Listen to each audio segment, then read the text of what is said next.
علماء ملت اسلامیہ عرس آئین ہند و تحفظ ایمان کانفرنس میں شرکت فرمانے والے برادران اسلام، سماعت فرمانے والی خواتین اسلام، عزیز بچوں، نوجوان ساتھیوں، عقیدت و خلوص کے ساتھ بارگاہ رسالت مآب سید عالم نور مجسم احمد مجتبی محمد مصطفیٰ صلی اللہ تعالی علیہ وآلہ وسلم کی بارگاہ بے کس پناہ میں جھوم کر ہدیہ درود پاک پیش فرمانے۔ اللہم صلی علی سیدنا مولانا محمد وعلی آلِ سیدنا مولانا محمد۔ اللہم صلی علی سیدنا مولانا محمد وعلی آلِ سیدنا مولانا محمد۔ اللہم صلی علی سیدنا مولانا محمد وعلی آلِ سیدنا مولانا محمد صلی اللہ تعالی وسلم۔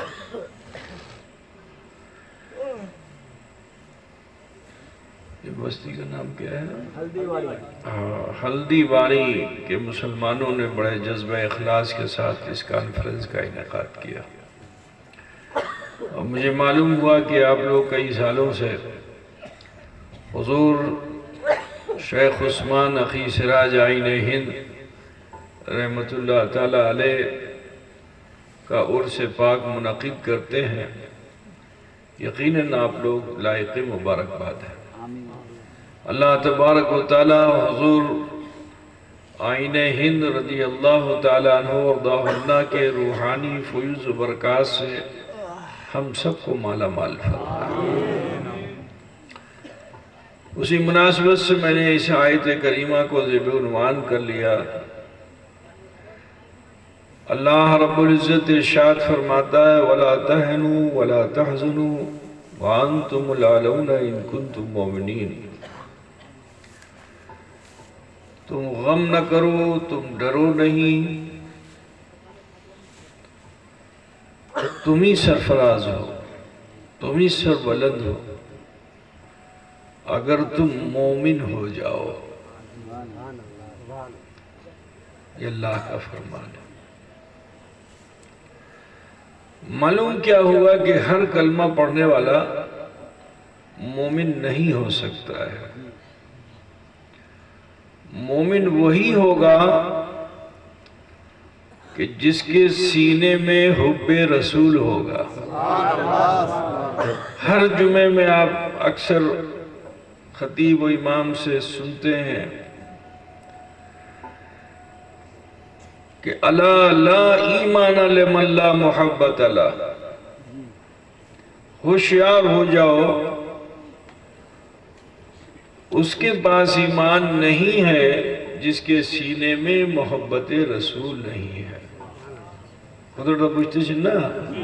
কিছু অসুবিধা তো বলবেন, আমি বাংলার মাধ্যমে বোঝাতে চেষ্টা করব, ঠিক আছে? চিন্তা করবেন না, ঠিক? ہم کو آپ سے بھالواسا، تو جب آپ سے بھالواسا ہو گئی تو پھر جس سے بھالواسا ہوتی ہے اس کی صورت اختیار کی جاتی ہے، اس کی سیرت اختیار کی جاتی ہے، اس کا لباس اختیار کر لیا جاتا ہے، اس کی بھاشا کو اپنا لیا جاتا ہے۔ تو ہم نے تو آپ کا رنگ ڈھنگ اختیار کر لیا، آپ کی بھاشا اختیار کر لی۔ اب نہ جانے آپ کو ہم سے بھالواسا ہے کہ نہیں ہے؟ کتنے لوگوں کو نہیں ہے؟ ہاتھ اٹھا کے بلاؤ۔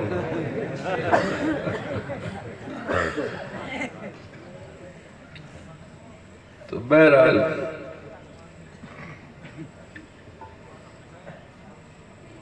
اللہ نے 18,000 مخلوق تخلیق فرمایا، اور سب میں سندرتا ہے، سب حسین ہیں، سب جمیل ہیں، لیکن اللہ نے کسی کے حسن و جمال کی تعریف نہیں کی۔ تعریف کس کی؟ جو انسان ہے۔ اللہ تعالیٰ نے عمل سے پہلے انسان کو عزت عطا فرما دیا، وجود سے پہلے اللہ تعالیٰ نے انسان کو عزت دے دی۔ کتنا بڑا احسان اس پروردگار کا ہے۔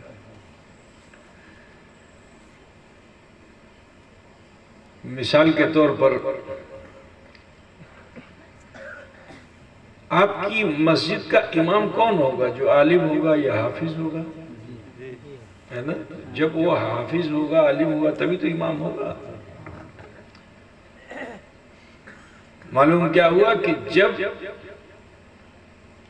صلاحیت ابھر کے آئے گی تو مرتبہ ملے گا، لیکن انسان کو اللہ تعالیٰ نے اس کی صلاحیت سے پہلے ہی مرتبہ دے دیا۔ جیسا کہ قرآن پاک میں اللہ تعالیٰ ارشاد فرماتا ہے کہ انی جاعل فی الارض خلیفہ، میں زمین پر اپنا نائب بنانے جا رہا ہوں۔ اور فرشتوں کو دیکھو، یہ محبت رسول کا اثر کہ فرشتوں کو علم کیسے ہوا کہ اللہ کسے اپنا نائب بنائے گا۔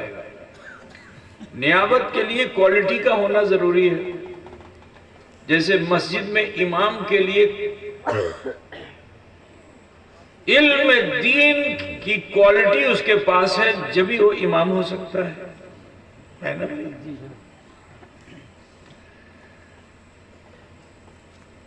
تو جو وجود والا ہوگا اسی میں کوالٹی ہوگی، جس کے پاس وجود نہیں ہے، جو ابھی موجود ہی نہیں، اس کی کوالٹی کیا ہوگی؟ فرشتوں نے سمجھ لیا، اللہ کی بارگاہ میں عرض لگائی، اتجلو، اے اللہ تو ایسا کیوں کرے گا؟ فیہا من یفسد و یسفک الدماء، وہ آپس میں جھگڑا کریں گے، خون بہائیں گے۔ ذرا سوچو، ایک بچہ جب پیدا ہوتا ہے تب تبصرہ کیا جاتا ہے، ماں کی کوکھ میں بچہ ہے، ذکر نہیں کیا جائے گا کہ کیسا ہے۔ لیکن جیسے ہی پیدا ہوگا اگر بہت زیادہ چکرنے لگے گا، ہاتھ پیر مارنے لگے گا، تو کیا کہو گے تم لوگ؟ بڑا بدماش تمہارے زبان میں ہے نا، ہم تو نہیں کہہ سکتے، بڑا شرارتی ہے، ٹھیک ہے؟ اور ایک بچہ پیدا ہوا سیدھا سادہ ہے، نہ روتا ہے، بھوکا بھی رہتا ہے، برداشت کیے رہتا ہے، تو کیا کہتا بڑا شجاع ہے۔ تو معلوم کیا ہوا، جب بچہ پیدا ہوگا وہ اپنی عادت، اپنی فطرت دکھائے گا، تب آپ تبصرہ کرو گے کہ یہ بدماش ہے کہ یہ شجاع ہے نا؟ لیکن فرشتوں کے پاس کتنا علم تھا کہ انہوں نے، انسان ابھی پیدا نہیں ہوا ہے اور اس کی عادت کا ذکر کر رہے ہیں فرشتے کہ وہ جھگڑا کریں گے، وہ خون خرابہ کریں گے۔ تو یہ ہے علم۔ علم ایک ایسی چیز ہے کہ جو چیز لاشعور میں بھی ہوتی ہے اس کو شعور میں لایا جاتا ہے، اسی کا نام علم ہے۔ علم کا نام ہی یہی ہے کہ جو چیز لاشعور میں ہو، چھپی ہوئی ہو، ٹھیک ہے نا، اس کو نکال کر کے لائے، اسی کا نام علم ہے۔ مثال کے طور پر لاؤڈ اسپیکر نہیں تھا، تو اب لاؤڈ اسپیکر نہیں تھا تو انسان نے کوشش کیا، پہلے آواز کو بڑھانے کے لیے کیا کرتا تھا؟ ہاتھ لگاتا تھا، پھر اس کے بعد کیا کیا؟ چونگا لے کر کے چوہے کی دوا بیچنے لگا، ہے نا بھائی؟ بازار میں بیچتا ہے نا، بھی بیچتا ہوگا۔ کہا کہ بھئی آواز پھیلے گی جب اس کو اس طرح سمیٹ دیا جائے۔ اب دھیرے دھیرے کر کے پھر انسان نے تحقیق کیا، یہاں تک کہ لاؤڈ اسپیکر بن گیا، وائر والا بھی بن گیا، وائرلیس بھی بن گیا، ہے نا؟ تو اسی کا نام علم ہے۔ ہوتا ہے ادراک. ادراک کہتے ہیں جو چیز ہونے والی ہوتی ہے اس کا دماغ میں ایک خیال کا بن جانا، اسی کا نام ادراک. اب جیسے مثال کے طور پر آج ہوائی جہاز ہے، میزائل ہے، اور کیا بولتے ہیں اس کو، سیٹلائٹ ہے، ایسے ہے نا. یہ ہزاروں ہزار سال پہلے کے انسان کی سوچ تھی. اس کو قصے اور کہانی میں لے آیا، پھر اسے دھیرے دھیرے کر کے اس کا ادراک ہوا کیسا ہو سکتا ہے. تو سب سے پہلے ہوائی جہاز کو بنانے کے لیے ترکی میں وہاں کا جو مینار ہے، اس مینار پر ایک انسان نے لوہے کا پر لگایا، اور لوہے کا پر لگا کر کے اور وہیں سے جمپ مار دیا. اب جمپ مارا تو اب پر ہلا رہا ہے، دوڑ رہا ہے. اب یہاں اس ایک ادراک ہوا کہ انسان اڑ بھی سکتا ہے.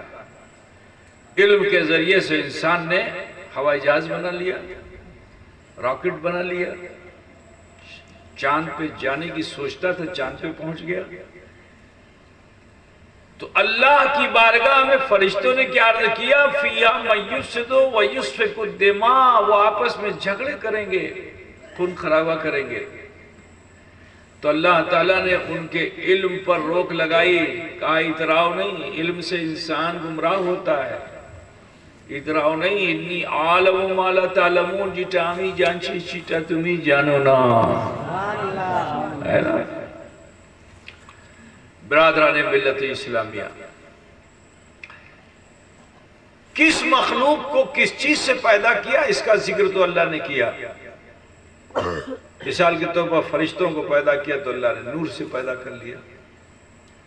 جنات کو پیدا کرنا ہوا تو اللہ نے آگن سے پیدا کر دیا. ٹھیک، مگر اللہ تعالیٰ نے ان کی پیدائش کیسے ہوئی، کس طرح ہوئی، اس کا ذکر کہیں نہیں کیا. بس حکم دے دیا کن، مخلوق تخلیق ہو گئی.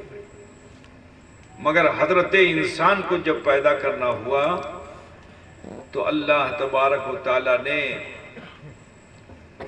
اس انسان کی پیدائش کس طرح ہوئی اس کا ذکر اللہ تعالیٰ نے کر دیا کہ ہم نے اس انسان کو گیلی مٹی سے پیدا کیا. اچھا، وہ گیلی مٹی کیسی تھی؟ سڑی ہوئی تھی، بدبودار مٹی تھی،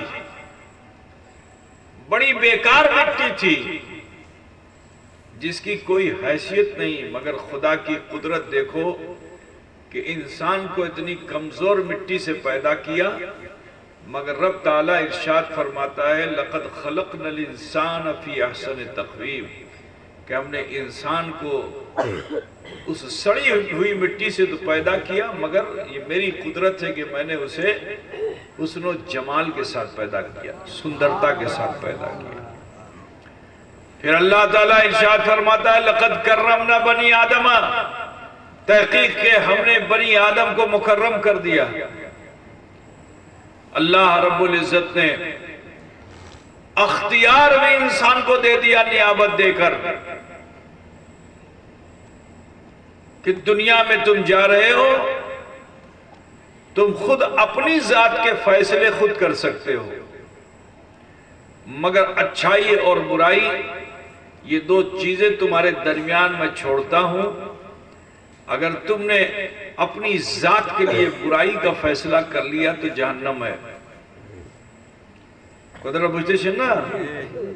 اور اگر تم نے اپنی ذات کے لیے نیکی کا فیصلہ کر لیا تو جنت ہے. تو تمہیں بھیج تو رہا ہوں، مگر اترانا نہیں، اللہ سے ڈرتے رہنا، تقوی و پرہیزگاری کے ساتھ رہنا، خدا کا خوف ہمیشہ رکھنا، قدم قدم پہ بھائے رکھنا اللہ کا. کہیں اگر تم نے اپنے نفس و اپنی خواہش کی بنیاد پہ اپنا ایک قدم بھی غلط رکھ دیا تو جہنم ہے. تو اللہ تعالیٰ پھر فرماتا ہے کہ بھیجا تو ہے تمہیں دنیا، مگر لوٹ کے میری بارگاہ میں آؤ گے. میری بارگاہ میں لوٹ کے آنے والا سارا انسان کامیاب نہیں ہے، وہی انسان کامیاب ہے کہ جو دنیا میں تقوی اور پرہیزگاری خوف کے ساتھ اپنا جیون ویتیت کرتا ہے، تو جب لوٹ کر آتا ہے تو اللہ تبارک و تعالیٰ فرماتا ہے اِنَّ أَكْرَمَكُمْ عِنْدَ اللَّهِ أَتْقَاكُمْ، کہ بے شک تم میں زیادہ مکرم وہ ہے اللہ کے نزدیک جو زیادہ پرہیزگار ہے، جو زیادہ متقی ہے، جو زیادہ اللہ سے ڈرنے والا ہے۔ عزیزان گرامی سنیں گے بھئی آپ لوگ بھئی؟ کتنے لوگ نہیں سنیں گے؟ ہاتھ اٹھا کے بتاؤ نا، اس کا مطلب آپ لوگ سمجھ رہے ہو ماشاءاللہ، ہے نا؟ تو آپ خیال فرمائیے، اللہ تبارک تعالیٰ نے انسان کو اتنی عزت دی، مگر یہ انسان خطا و بھول کی طرف آمادہ ہو گیا، مگر اس کے باوجود اللہ کا احسان مانو اے مسلمانوں کہ اللہ تبارک و تعالیٰ نے اتنی خطا اتنی بھول کے باوجود بھی اللہ تعالیٰ نے انسان کو ذلیل و خوار نہیں کیا۔ جس طرح انسان کو پیدا کیا ایسے ہی اللہ نے جن کو پیدا کیا، لیکن جن کے لیے اللہ تعالیٰ نے کوئی ہادی رہنما پریچر نہیں بنایا، جن کے لیے کوئی جنوں میں سے کوئی رسول و نبی نہیں، جنوں کا جو سردار بن جائے عبادت کی بنیاد پہ اللہ تعالیٰ اسے عزت دے، آسمانوں میں چلا جائے وہ، لیکن ایک کھوتی اگر کر دے تو اللہ ہمیشہ کے لیے اس کی گردن میں لعنت کا طوق ڈال دیتا ہے۔ اور وہ جن جس کی گردن میں لعنت کا طوق پڑا وہ بھی بڑا عالم تھا، وہ بھی علم کا بڑا جانکار تھا، تو اس نے بھی اللہ سے عرضی لگائی کہ اللہ جس انسان کو تو خلافت دینے والا ہے، دنیا میں جائے گا جو انسان وہ کفر کرے گا، شرک کرے گا، لیکن اے اللہ جب وہ تیری طرف لوٹ آئے گا تو اسے معاف کر دے گا، توبہ کر لے گا تو اس کی خطا کو تو معاف کر دے گا۔ وہ بے شمار خطا کرنے والے ہوں گے، کفر و شرک کرنے والے ہوں گے، لیکن جب وہ تیری طرف لوٹ آئیں گے تو اسے معاف کر دے گا۔ میں نے تو جیون میں ایک ہی خطا کی ہے، اے اللہ امر خودی معاف کریے دا۔ بولو اللہ ہی تو غفار و غفور ہے۔ اللہ کو جب اللہ کی طرف وہ لوٹا معافی مانگنے کے لیے تو اللہ تعالیٰ کو چاہیے تھا کہ اللہ تعالیٰ اس کے گناہ کو معاف فرما دیتا، اس کی کھوتی کو معاف فرما دیتا، لیکن اللہ تعالیٰ اس کی کھوتی معافی ہی نہیں کر سکتا جس کے سینے میں ایمان نہیں ہے۔ قدر پوچھتے نا، ایمان دو طرح کا، ایک ایمان باللہ، ایک ایمان بالرسول۔ زندگی پر ایک خدا کی بندگی کرتے رہو، کامیاب نہیں ہوگے جب تک کہ اتباع رسول نہ کر لو، جب تک کہ محبت رسول کا دم نہ بھر لو۔ اور سنو، اللہ تبارک و تعالی جو غفار و غفور ہے، جس کی بارگاہ میں عزازیل گیا اور اس نے معافی کی طلبگاری کی، لیکن اللہ تعالیٰ نے اس کی کھوتی کو نہیں معاف کیا۔ ہاں موقع ضرور دیا۔ موقع کیا دیا؟ کہا اے عزازیل، دعا اسی کی قبول ہوتی ہے جو میرے محبوب کو راضی کر لے۔ دعا اسی کی قبول ہوتی ہے۔ بڑی سے بڑی کھوتی کر کے جاؤ اور میرے محبوب کو اگر راضی کر لو گے، وہ تمہارے حق میں دعا کر دے گا تو تمہاری کھوتی کو معاف کر دوں گا۔ تقدیر کو بدلنا محال ہے، مگر رسول کائنات صلی اللہ علیہ وسلم ارشاد فرماتے ہیں کہ لا يتبدل القدر الا بالدعاء، تقدیر نہیں بدلتی ہے مگر دعا سے بدل جاتی ہے۔ کس کی دعا سے؟ ہماری تمہاری دعا سے۔ اگر خالص دعا کرتے رہو گے مر جاؤ گے، دعا قبول نہیں ہوگی، لیکن دعا کی قبولیت کے لیے اگر دربار محمدی میں حاضری دے دیا تم نے، وَلَوْ أَنَّهُمْ الظَّلْمُ أَنفُسَهُمْ جَاؤُوكَ، کہ جب تم اپنے انفاس پہ ظلم کرو تو کہیں اور نہیں، دربار محمدی میں حاضری دے دو مصطفیٰ اگر تمہارے لیے دعا کا ہاتھ اٹھا دیں گے تو تم اللہ کو بڑا غفور جانو۔ معلوم کیا ہوا کہ دعا اس وقت تک قبول ہی نہیں ہو سکتی جب تک صاحب دعا کو شامل نہ کیا جائے۔ قدرت پوچھتے ہیں بابا، عزازیل کو اللہ نے جو موقع دیا کہ جاؤ میرے محبوب کو راضی کر لو، وہ راضی ہو جائے گا تو میں بھی راضی ہو جاؤں گا۔ جنت تک گیا وہ، لیکن دروازے جنت پہ پہنچ کر کے اس کو ہنسا پیدا ہو گئی۔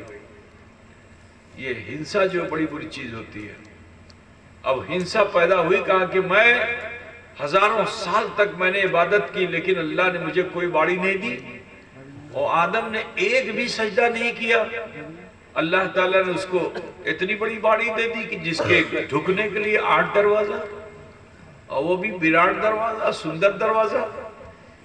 تو جنت کا دوار دیکھ کر اس کے من میں ہنسا پیدا ہو گئی۔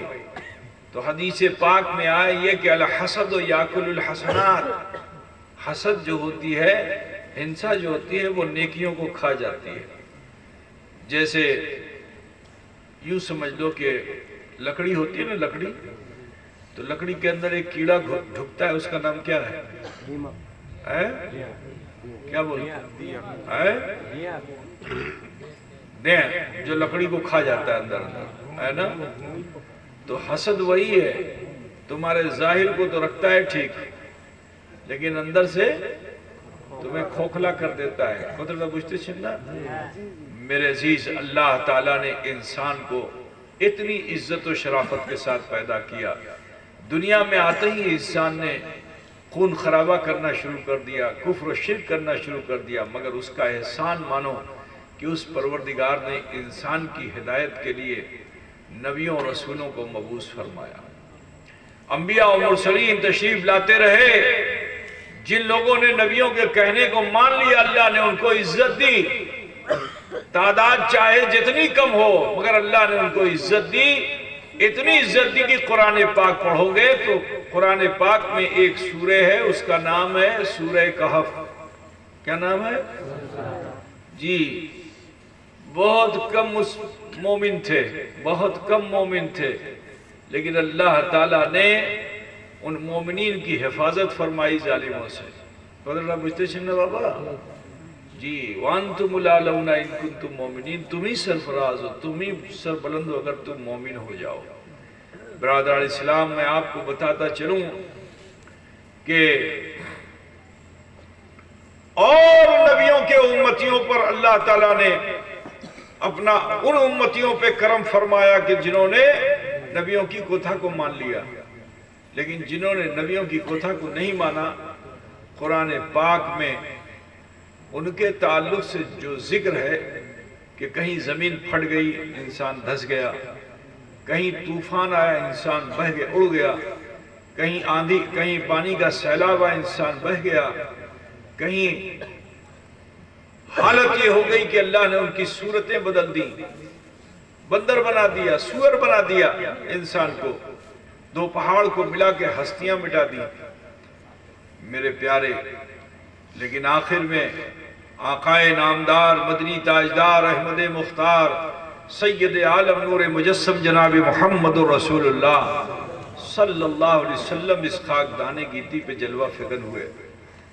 رسول کائنات صلی اللہ علیہ وسلم کے دامن اقدس سے وابستہ ہونے والے وہ مومنین کہ جن کو اللہ تعالیٰ نے سرفرازی عطا فرمائی، سربلندی عطا فرمائی، سنو، تم اپنی شان کو، اپنی حیثیت کو پہچانو اے مسلمانوں، اور اچھے اور سچے مومن بن جاؤ۔ میرے عزیز، آج مسلمان اپنی حیثیت کو بھولا ہوا ہے۔ تم کیا ہو، تمہارا مرتبہ اللہ کے نزدیک کیا تم نہیں جانتے ہو۔ عزیزو، اپنے ایمان کی حفاظت کرو اور شریعت کے مطابق جینا پسند کر لو۔ سنو، میں تمہارے مرتبے کو بتانا چاہتا ہوں کہ جب اللہ کے رسول صلی اللہ علیہ وسلم نے مکہ مکرمہ سے ہجرت فرمائی اور مدینے تشریف لائے تو مدینے میں یہود و نصارہ حضور ہی کا انتظار کر رہے تھے، حضور ہی کی آمد کے لیے وہ اپنے گھروں کو چھوڑ کر مدینہ پہنچ گئے تھے، کیونکہ ان کے پروہیتوں نے یہ بتایا تھا کہ خاتم الانبیاء ایسے مقام پہ آئیں گے جہاں کھجوروں کے باغات ہوں گے، جہاں ایسی صورت ہوگی، آ کے آباد ہو گئے۔ لیکن ان میں ہنسا کیا آ گئی؟ ان میں ہنسا یہ آئی کیونکہ وہ حضرت اسحاق علیہ السلام کی امتی تھے، عزیزان گرامی، اور انہوں نے یہ سمجھا تھا کہ خاتم الانبیاء جو ہوں گے وہ قوم بنی اسرائیل سے ہوں گے، اسماعیلی نہیں ہوں گے، اسرائیلی ہوں گے۔ اس انانیت نے، اس میں نے ان کو گمراہ کر دیا، ورنہ وہ شان محمد صلی اللہ علیہ وسلم سے خوب واقف تھے، مگر ان میں بھی ہنسا پیدا ہو گئی۔ وہ یہودی و نصارہ، ان میں ہنسا پیدا ہو گئی۔ تو جانتے ہو جب مومنوں کی عبادت کو رسول پاک کے پیچھے نماز پڑھتے ہوئے صحابہ کو دیکھا تو کسی یہودی نے طنز کیا۔ کیا طنز کیا؟ کہ ہمارے سماج میں ایسے ایسے عبادت گزار گزرے ہیں جو ہزار مہینے عبادت کرتے تھے، ہزار مہینے عبادت۔ میرے نبی نے جو سنا ان یہودیوں کی بولی کو تو میرے نبی کے دل میں ایک خیال پیدا ہوا کہ کاش کہ میری امت بھی 1000 مہینے عبادت کرنے والی ہوتی، اور امت رسول کی عمر کم، دوسرے نبیوں کے امتیوں کی عمر زیادہ، کوئی 150 سال، کوئی 200 سال، کوئی 300 سال، اور امت رسول 100 سال کے اندر ان کو رخصت ہونا ہے نا؟ اور 1000 مہینے کو جوڑا جائے تو کتنا ہوتا ہے؟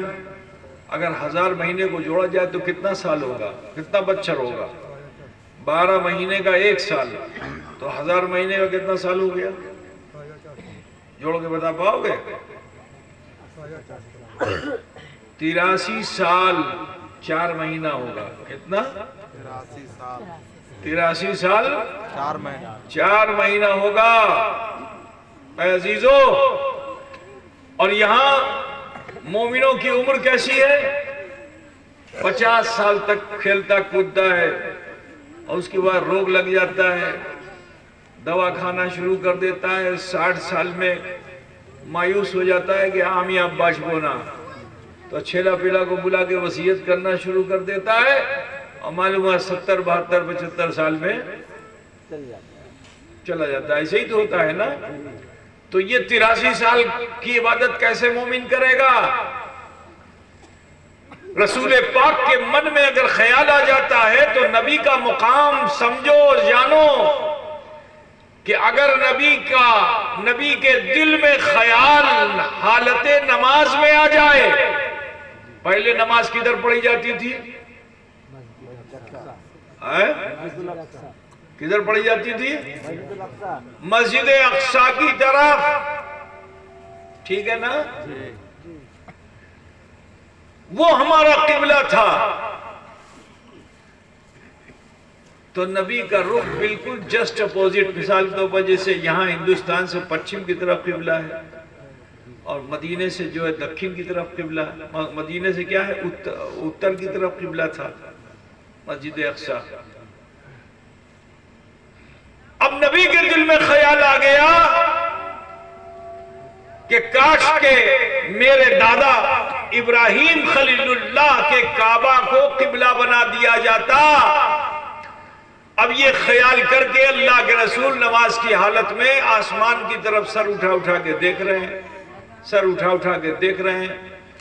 تو اللہ تبارک و تعالیٰ نے، پروردگار عالم نے نبی کے اس خیال کو شریعت بنا دیا، اور مصطفیٰ کو حالت نماز میں حکم دے دیا کہ نبی آپ کا آسمانوں کی طرف سر کا اٹھانا ہم نے بار بار دیکھ لیا ہے، اے مصطفیٰ اب رخ پھیریے، جس طرف آپ رخ پھیر دیں گے اسے قبلہ بنا دیا جائے۔ تو امام صاحب یہاں کھڑے ہیں، اب رخ اگر پھیرا گیا تو بالکل جسٹ اپوزٹ جائیں گے تو گھومنا پڑے گا کہ نہیں؟ تو امام بھی چل رہے ہیں، مقتدی بھی چل رہے ہیں، نبی جو چلے تو صحابہ بھی چلے۔ تم ایک قدم اگر آگے بڑھا دو تو نماز ہوئے نا. لیکن نبی نے پورا چکر لگا دیا, صحابی نے پورا چکر لگا دیا, مگر نماز ٹوٹی نہیں. پتا کیا چلا کہ ایمان نام ہے محبت رسول کا, اتباع رسول کا, کہ مصطفیٰ کی اتباع میں اگر قبلہ بدلا جائے اور اس قبلے میں, اس قبلے کے بدلنے میں اگر چلنا بھی پڑے, چکر بھی لگانا پڑے, تو بندے مومن کی نماز ختم نہیں ہوتی بلکہ وہ حالت نماز میں ہوتا ہے. اللہ لا ایمان لمن لا محبت اللہ. ہوشیار ہو جاؤ, اس کے پاس ایمان نہیں جس کے سینے میں محبت رسول نہیں. یہی پیمانہ ہے. ورنہ تو ابھی عزیزم معظمیہ نے آپ کو بتایا آمنت باللہ و ملائکتہ و کتبہ و رسولہ والیوم الآخر والقدر خیری و شرری من اللہ تعالی والبعث بعد الموت. ایمان مجمل آپ لوگ پڑھتے ہیں, یاد ہے نا؟ اور اس پر اگر ان میں سے کسی ایک میں بھی تھوڑی سی بھی اگر کمی ہے تو آپ مومن نہیں ہو سکتے ہیں. خدرہ بجھتے سے بابا برادران ملت اسلامیہ, ایمان مجمل پر مکمل طور پہ عمل کرنے والا بھی مومن نہیں ہو سکتا اگر محبت رسول میں کمی واقع ہو جائے گا. خدرہ بجھتے سے نا برادران ملت اسلامیہ. تو اب رسول کائنات صلی اللہ علیہ وسلم کے من میں خیال پیدا ہوا کہ کاش کہ میری امت بھی 1000 مہینے عبادت کرنے والی ہو. تو نبی کے دل میں جب خیال پیدا ہوتا ہے تو اللہ اس خیال کو شریعت بنا دیتا ہے. اللہ تبارک و تعالیٰ نے حضرت جبریل کو بھیجا, کہا ہے میرا محبوب بے چین ہے, میرا محبوب بے قرار ہے. ابھی پچھلے مہینے رمضان میں لیلۃ القدر میں قیام اللیل تم لوگوں نے کیا کہ نہیں کیا؟ ارے بولو بھائی, کیا نا؟ ہر طاق رات 21 ہے, 23 ہے, 25 ہے, 27 ہے, 29 ہے نا لیلۃ القدر. اب یہ لیلۃ القدر اللہ تعالیٰ نے مصطفیٰ کو دی. پہلے کیا رب نے فرمایا؟ میرے مصطفیٰ کے دل کو قرار دینے کے لیے رب فرماتا ہے اِنَّا أَنزَلْنَاهُ فِي لَيْلَةِ الْقَدْرِ. اے حبیب, ہم نے قرآن کو لیلۃ القدر میں نازل کیا. اور پھر کیا فرمایا وَمَا أَدْرَاكَ مَا لَيْلَةُ الْقَدْرِ. اور آپ نے نہیں دیکھا وہ لیلۃ القدر کیسی ہے؟ پھر بھی نبی نے اظہار خوشی نہیں فرمایا. تو اللہ فرماتا ہے لیلۃ القدر خیر من الف شہر, کہ لیلۃ القدر 1000 مہینے سے بہتر ہے. اے مصطفیٰ آپ تو راضی ہو جائیے, اے مصطفیٰ آپ تو راضی ہو جائیے. لیکن میرے رسول نے پھر بھی اظہار خوشی نہیں کیا. تو اے مسلمانوں, اپنی حیثیت کو پہچانو, تمہارا مرتبہ کیسا ہے. میں آپ کو بتانا چاہتا ہوں کہ حضرت مہتر جبریل علیہ السلام جو فرشتوں کے سردار ہیں, ان کا کام صرف یہ تھا کہ یہ نبیوں اور رسولوں کے پاس اللہ کا پیغام لے کے آئے. میسنجر آف گاڈ تھے, اللہ کی طرف سے دیے ہوئے پیغام کو رسولوں اور نبیوں کے پاس لے کر آتے تھے. ٹھیک ہے نا؟ کسی پر قرآن, کسی پر ٹھیک ہے انجیل, تورات, زبور, یہ 4 کتابیں تو ہیں, لیکن ایمان ہمارا ہر اس صحیفے پر بھی ہے جو اللہ تعالیٰ نے کسی نبی اور رسول پر نازل فرما دیا. صرف 4 کتاب پہ ایمان نہیں ہے. ٹھیک ہے نا؟ نبیوں اور رسولوں پر اگر کوئی صحیفہ بھی اتر آیا, ایک پرچہ بھی سمجھ لو اتر آیا, تو اس پر بھی ایمان ہے. ہوتا ہے بجھتے سے نا بابا؟ یہ 4 وہ ہیں کہ جسے ہم جانتے ہیں, ظاہر ہے. اور نہ اور بھی نبیوں اور رسولوں پر وحی کا نزول ہوا اور اللہ نے صحیفہ الہیہ کو نازل فرمایا. سب پہ ہمارا ایمان ہے. خدا اللہ بجھتے سے نا؟ تو جبریل امین صرف نبیوں کے پاس جاتے ہیں, رسولوں کے پاس جاتے ہیں. کسی ولی کے پاس نہیں گئے, کسی صالح کے پاس نہیں گئے, کسی شہید کے پاس نہیں گئے. صرف اور صرف نبی اور رسول کے پاس آتے ہیں. لیکن اے مسلمانوں, تم نے لا الہ الا اللہ محمد رسول اللہ کیا پڑھ لیا کہ اللہ نے تمہارا رتبہ اتنا بلند کر دیا، اتنا بلند کر دیا کہ اب اللہ تعالیٰ ارشاد فرماتا ہے اسی سورہ قدر میں کہ تنزل الملائکۃ والروح، کہ اللہ تعالیٰ اس لیلۃ القدر میں جب تم قیام اللیل کے لیے کھڑے ہوتے ہو تو اللہ تعالیٰ آسمانی فرشتوں کو بھی بھیجتا ہے اور ساتھ ساتھ حضرت جبریل امین کو بھی بھیجتا ہے کہ جبریل جاؤ، اے فرشتوں جاؤ اور جا کر میرے بندوں کو دیکھو جنہوں نے میرے حبیب کا کلمہ پڑھ لیا ہے، وہ کیسی عبادت کرنے والے ہیں، ان کی عبادتوں کو دیکھو اور صبح تک دیکھتے رہو، اور صرف دیکھو ہی نہیں بلکہ ان کے لیے سلامتی کی دعا بھی کرو۔ تو یہ تمہارا ہمارا مرتبہ، افسوس ہے کہ ہم نے اس کو چینا نہیں، لیکن جس نے چین لیا اس کے مرتبے کو اللہ نے بڑھا دیا۔ وہ چیننے والوں میں ایک نام حضرت عثمان شیخ اخی سراج آئین ہند کا تھا، جنہوں نے چین لیا اپنی شان مومنانہ کو تو کفر کے ماحول میں بھی آئے، اسلام کو پھیلا دیا، ہے نا؟ میرے عزیز، اپنے رتبے اپنی حیثیت کو پہچانیے۔ مومن ہتھیار پہ نہیں کردار پہ بھروسہ کرتا ہے، تو اپنے کردار و عمل کو ہمیں تمہیں اچھا بنانا ہوگا۔ آؤ میں تمہیں بس یہیں سے رخ پھیر کے بتانا چاہتا ہوں کہ حضرت اخی سراج آئین ہند جو اسی بنگال میں پیدا ہوئے تھے، اور شاید تمہارے گاؤں سے بہت قریب میں وہ گاؤں رہا ہوگا جہاں حضرت اخی سراج پیدا ہوئے، ہے نا؟ یہ گوڑ کا علاقہ کہلاتا ہے نا؟ اسی علاقے میں ایک جگہ تھی لکھنوتی، آج یہ نام ختم ہو چکا ہے، مٹ چکا ہے مالدہ میں، وہاں آپ کی پیدائش ہوئی تھی۔ آپ کی ماں بڑی عابدہ زاہدہ متقیہ تھیں، آپ کے والد آپ کے بچپن میں انتقال کر گئے تھے۔ حضرت اخی سراج آئین ہند رضی اللہ تعالیٰ عنہ جیسی بنگال میں پیدا ہوئے۔ میرے عزیز، آپ کی والدہ کا رشتہ بابا فرید گنج شکر سے تھا، بہن کا رشتہ تھا، تو تعلیم و تربیت کے لیے حضرت اخی سراج آئین ہند کو آپ لے کے گئی، کہاں؟ پاک پٹن شریف لاہور، اور وہاں آپ نے اپنے بیٹے کو پیش کر دیا کہ اس کی تربیت کیجئے۔ اس وقت حضرت فرید الدین گنج شکر کی عمر بہت ہو چکی تھی، آپ کمزور ہو چکے تھے، تو آپ کے چہیتے مرید و خلیفہ حضرت محبوب الہی نظام الدین اولیاء رضی اللہ تعالیٰ عنہ وہ تشریف لے گئے اپنے پیر و مرشد کی عیادت کے لیے۔ اب جو پیر صاحب کو دیکھنے کے لیے وہاں پہنچے، جب وہاں سے رخصت ہونے لگے تو حضرت نے حضرت اخی سراج آئین ہند کا ہاتھ محبوب الہی کے ہاتھ میں دے دیا اور فرمایا کہ میری عمر تو بہت ہو چکی ہے، اے نظام الدین اب تم ان کی تربیت کرو۔ ساتھ میں لے کر دلی آئے، آپ جوان ہو چکے تھے، ساتھ میں لے کر دلی آئے، اور 6 مہینے تک حضرت نے دھیان ہی نہیں دیا۔